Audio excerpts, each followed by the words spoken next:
Hello, my name is Alexander Resto, and this is my introduction video.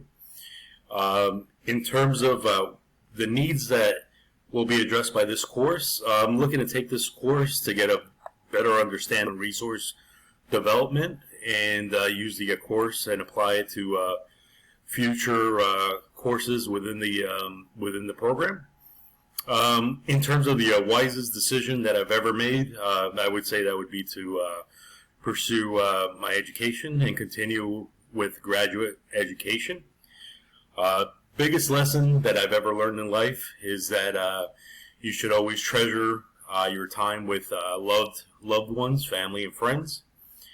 Most important thing that I've ever done for others, I would say, is just being there for others in time of need. Best thing that I discovered about myself is that I'm somebody that can persevere and fight through adversity. And in terms of who I want to be when I grow up, I just want to be somebody that has lived life to the fullest and taken advantage of every opportunity available. Thank you.